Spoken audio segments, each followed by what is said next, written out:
Of course, it is still the 20th anniversary for Mario and Luigi, and I told you all year long we would be doing videos dedicated to the series because, man, it definitely hurts to know that they're all gone. And we've been doing boss battle rankings first, and we just did a video on Superstar Saga bosses, so if you want to check that out, check the link in the description down below. But today, we are going over the Mario and Luigi Partners in Time bosses, which is a very big one for me because I adore Partners in Time, and it was very saddening to know that they weren't going to remake it the same way they did Superstar Saga and Bowser's Inside Story. So this one definitely means a lot to me, and I'm excited to give you my list of the best bosses, or at least all the bosses ranked. So thank you so much for tuning in today. If you enjoyed today's video, stop what you're doing, leave a like, and subscribe in order to give respects to Mario and Luigi in Alpha Dream. Yes, they mean so much to us, and we are going to continue to carry on the Mario and Luigi legacy until eventually it completely dies or they make a new one. Who knows? But let's move on to the list of the Mario and Luigi Partners in Time bosses ranked. Coming in at number 16 and starting the list, we have Baby Bowser. Now, of course, this one's going to be the worst one in the game because it was the tutorial boss. It showed you how to perform as you played as Baby Mario and showed you how to jump, how to dodge, how to attack, all that stuff. And yeah, it was a tutorial, so there's not much else to say here. It's supposed to probably be one of the easiest and the, least interesting in the entire list. And of course, you can say the same thing with number 15, Junior Shroob, which kind of was a little tutorial for older Mario, which was pretty much the same thing. I just kind of put it a little higher since it was after. I don't know, at least the enemy has, some new attacks that you weren't expecting, but at the end of the day, it is just a tutorial boss, so it doesn't have much quality to it. At number 14, we have the Hammer Bros. The Hammer Bros are being mind controlled to fight Baby Mario and Baby Luigi, which is a pretty interesting fight that you only use the babies here, where older Mario and Luigi are elsewhere. And it's just a really cool fight to get used to boss battles, and of course using the babies only is definitely something to get you started before worrying about all the multiple different buttons when the older bros are there as well. I really like this one. It was very simplistic and easy, but it was a really cool start to the game. Number 13, we have Mrs. Thwomp. Now, Mrs. Thwomp never did much for me, and for the middle of the game boss battle, I just didn't think it was very unique, and it used a trope that we see throughout the Mario series like mad, or at least throughout the Mario and Luigi series, where the main boss splits up into multiple little ones, and it's not like you can't tell who's who. Once you find the right one, it's very easy to remember because each mini version of Mrs. Thwomp have a very unique feature to them, whether it be their teeth or their eyes or the chipping in their head, which makes it very easy to remember who's who once you find the right one. And that's about it. That's the entire battle. That's like the only move that she really has, just to keep breaking apart and just jumping at the bros. And it's really not difficult whatsoever. It's just very time consuming and it's just not that fun. And number 12, guess who does the same exact thing? Kamek. Yep, and Kamek actually does it earlier on in the game, and I believe it's a lot harder and more different than the way Mrs. Thwomp does it. So yeah, I think Kamek is slightly better and actually takes some really good hand-eye coordination skills to make sure you can time down the giant spike balls that she drops on you. This is by no means a really interesting fight, but it definitely does switch things up when you have to know when to swing your hammer and when to just let the mushroom heal you, and it's just lots of hand-eye coordination, which I actually enjoy. Number 11, we have Swiggler, which is one of the very first bosses in the game where we actually have to think before we do things. It's not just about pounding on the boss and dodging their attacks. You have a Shroob on both sides of the Swiggler, where they'll either hold a Shroob mushroom or a skull one. If you hit them when they're holding this Shroob mushroom, it'll actually power up the Swiggler, making it even harder for yourselves. But if you hit them while they're holding the skull Shroob mushroom, it will actually poison Swiggler's drink, making him weaker and allowing you to deal a lot more damage to him. I also just love the whole story around Swiggler, and it just is so fascinating that he's like the fuel and energy source for all the UFOs and stuff. It's really cool, and he's like the power plant of everything that you're taking down, so it has really cool story elements as well as really clever boss mechanics as well. Number 10, we have Elder Shroob. I was also not a huge fan of this one. One, because it used to kick my butt as a kid, and two, I don't know. I just felt like lots of his attacks were so random and weird, it just never really made sense, and there was no like really clever, unique way to fight him unless using an ice flower, which was a very critical weapon against it. But for the most part, it just did very wacky and weird things, but it was a challenge for sure, and that's why I had to put it higher than what I originally would have, because overall, the boss battle doesn't do anything crazy. It's just a Shrooboid with fire attacks, and then he does a couple spins and throws stuff at you, and then he gets bigger halfway through the battle. But at the end of the day, it's nothing super crazy. It's just a very difficult fight where you have to time down your button presses and lots of mashing. Your finger will hurt a lot during this boss battle. The definition of this boss battle is just weird. Like, there's a literal hole attack where he puts you in crystals, makes you have to jump out of them, throws a ball at you, falls down, has to hit the ball, and then jumps on the floor, randomly slides forward on his face. I don't know what's happening. Number 9, we have Shrooboid Brat. This one is very interesting because it utilizes the crowd on the top screen to actually do attacks onto Mario, Luigi, and the baby bros, which is very interesting. The crowd will hold up signs based on M for Mario and L for Luigi, where the attacks would go to that according. And there would be different signs for both bros or for none of the bros and stuff, and I think that's a very cool concept. It really starts to utilize the top portion of the screen, and is one of those boss battles that's more dependent on remembering the order of attacks, and also remembering what's happening on screen and soaking everything up before the Shrooboid actually attacks you. Number 8, we have Elder Princess Shroob. Well, at least Phase 1, because Phase 1 isn't all that special. In fact, it can be kind of boring. There's some attacks where she utilizes the background and even the top of the screen where UFOs fly in, but for the most part, it's a very simple boss battle that prepares for the second phase, even though it has a very climactic background and battle scene.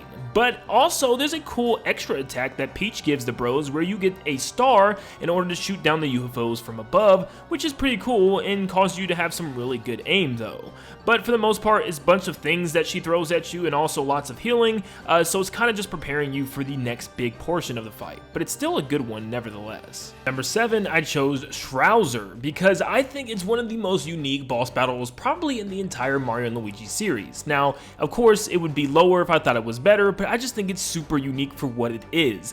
It is meant to be a last second end of the game boss that kind of rolls right before the credits. It's not meant to be super hard, but it's supposed to be a really cool ending to how Princess Shroob is officially defeated for good. As she's in her ghost form, she causes Bowser to shoot all these projectiles at the bros where they have to use their hammers and jumps, just like they did throughout the entirety of the game, to just dodge things. Yes, you don't attack at all, instead you're just dodging everything that Bowser shoots at you, so it swoops back around and hits the ghost of Elder Shroob, which is an amazing concept where you don't have any time to attack at all, but just having good defense literally leads to good offense. Coming in at number 6, we have Sunnycide, which is inside the belly of a giant Yoshi Shroob, which is pretty cool, but it utilizes Yoshis to help you with this battle, because you have to help free them from their eggs, where they'll gang up on top of a pickle and roll a giant boulder all the way off and knock Sunnycide over, allowing you to hit his bandaged uvula or whatever that orb is in his mouth. It's a pretty cool concept, honestly, that utilizes other characters and a overall method of not just defeating the boss, but also hitting the things around the arena.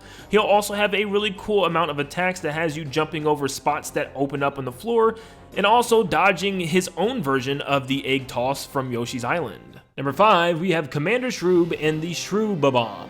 This one's very unique because you have to take out his army in a unique way, or the Bomb will roll and crush both of the bros. You have to take out the back one and the middle one in order for it to roll back and defeat the commander, or at least blow him into the battle, where he'll then have his army rush at you and he'll smack them and spin them and kick them in different ways that you have to be ready for. It's a really cool concept of a commander and his army and the way he controls them, and I just really love the wackiness of this battle. It feels weird and goofy, and it just feels perfect for this game.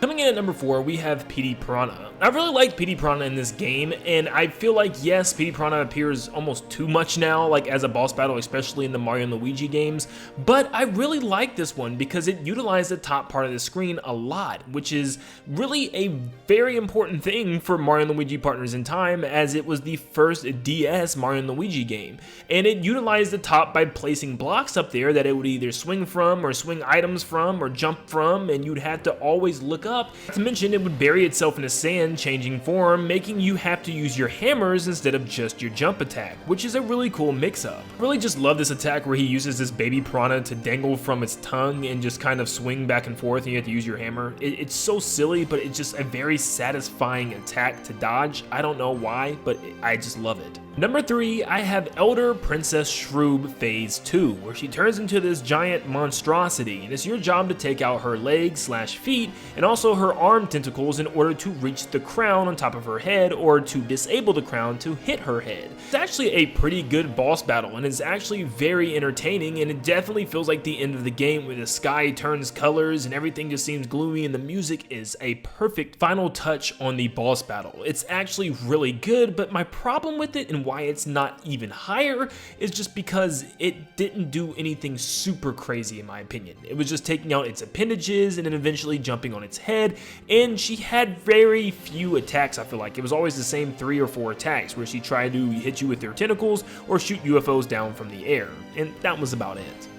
Don't get me wrong, I think it's a great ending to this game. It's a very difficult final boss that hits very hard. It just wasn't one of my final favorites in my top 2 spots. Coming in at number 2, we have Bowser and Baby Bowser. This was such a great boss battle simply from the fact that it is exactly the theme of the game. The older bros and the younger bros versus older Bowser and younger Bowser. This is something that I really wanted to see at the very end of the game with the Shroob sisters. I wish they would have fought together in certain scenes and had their own kind of sister attacks against the bros. Would have been perfect, but Bowser and Baby Bowser does it so well. They have their own kind of Koopa attacks, which is like bros attacks, but Baby Bowser will hit Bowser's shell back and forth or jump really high in the air and stomp on him in order for him to shoot out certain amounts of fireballs. It's really cool, and I just love the whole theming of the battle. I really wanted to see more of this in this game. It was really good and possibly one of my favorite Bowser boss battles in the entire Mario series. Finally, at number 1, I have Princess Shroob herself.